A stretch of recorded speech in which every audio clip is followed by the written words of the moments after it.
Assalamualaikum warahmatullahi wabarakatuh. Jaya abadi ulama dan kiai NU dan rungkat dinasti Ba'alwi. Alhamdulillah kita semua masih diberikan kekuatan dan semangat untuk menyampaikan kebenaran. Pada saat ini yang ingin saya sampaikan adalah masih tentang karya saya yang masih kita rapihkan, masih kita edit dengan judul larangan atau bahayanya menggunakan zon ketika dalil sudah datang. Karena sangat disayangkan masih banyak dulur-dulur kita dari kalangan yang terpelajar tapi salah belajarnya, dari kalangan yang terdidik tapi salah didikannya, yang masih menggunakan zon sebagai hukum dan untuk menghukumi sesuatu yang sifatnya zohir dan nyata. Yang pertama,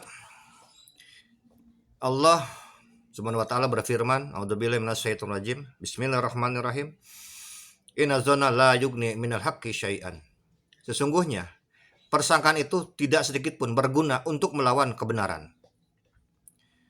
Kemudian yang kedua, bahwa Nabi Muhammad SAW telah bersabda, Iyyakum wadzanna fa inna dzanna akdzabul hadis. Berhati-hatilah kalian terhadap persangkaan, karena sungguhnya persangkaan itu sedusta-dustanya perkataan. Ini baru mukadimah di mana Allah menyampaikan dengan nabinya bahwa persangkaan itu tidak akan berguna untuk melawan kebenaran, dan juga bahwa persangkaan itu atau zon itu Nabi Muhammad mengatakan bahwa itu hanyalah sedusta-dustanya hadis.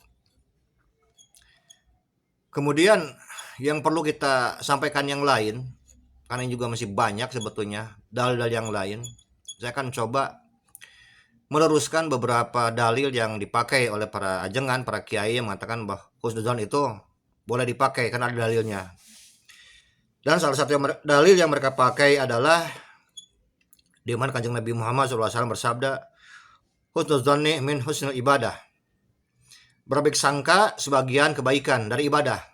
Nah, kata mereka, ini katanya buktinya diperbolehkannya menggunakan zon.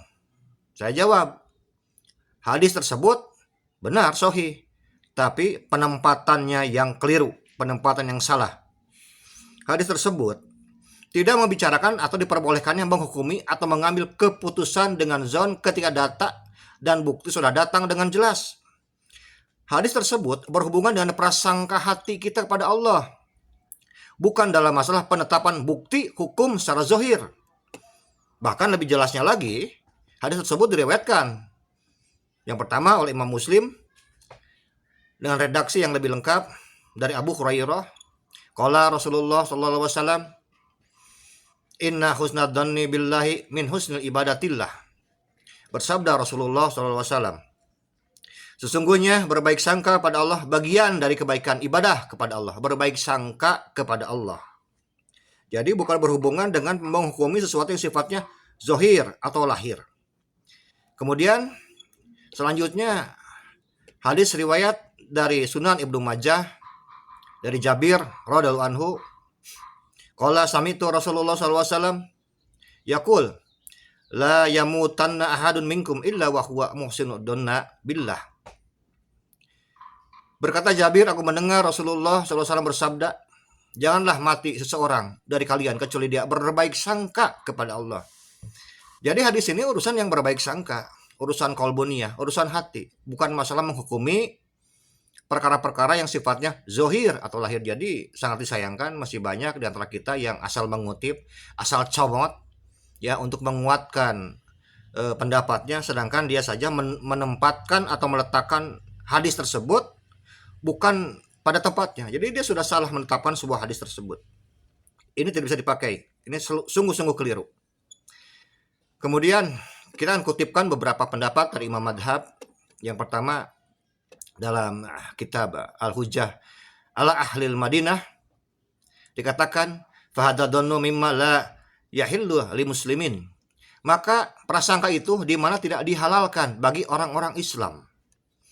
Kemudian dalam kitab Al-Mabsud dikatakan wa inda Syafi'i radhiyallahu anhu ta'ala la yakfi ma lam yandamma ilaihi dalilun akhar li'annahu mujarradu dhanni Inna dhanna la yughni min haqqi syai'an wa illam takun lahu taharrin. Di sisi Asy-Syafi'i, tidaklah mencukupi sesuatu yang tidak menggabungkan atasnya dalil yang lain.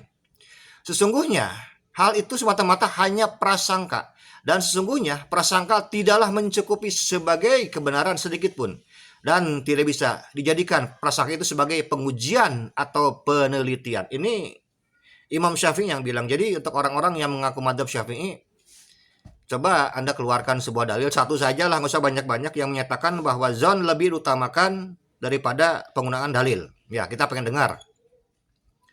Kemudian yang ketiganya dalam kitab Al-Muhit Al-Burhani fil Fiqh An-Nu'man, li'annahu la yu'malu fihi bidalili qat'i wa inna ma yu'malu fihi bi ghalibi dhanni wa dalilu mujibu lil ilmi bi ra'yil awal wa la batil dhanni annahu huwa shawab faida ghaliba ala dhannihi.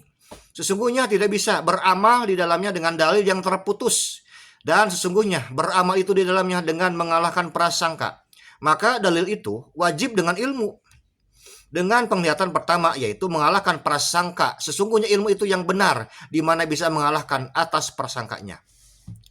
Dalam hadis tersebut terdapat 3 poin penting. Yang pertama, tidak bisa beramal di dalamnya dengan dalil yang terputus. Seperti yang sudah diketahui bahwa riwayat tentang silsilah Ba'alwi ini terputus secara pasti tanpa ada keraguan dari abad 3 sampai dengan 8 Hijriah. Karena itu tidak satu orang pun bisa beramal dengan dalil yang terputus. 2. Beramal itu di dalamnya dengan mengalahkan prasangka. Prasangka merupakan sikap yang tidak beralasan dan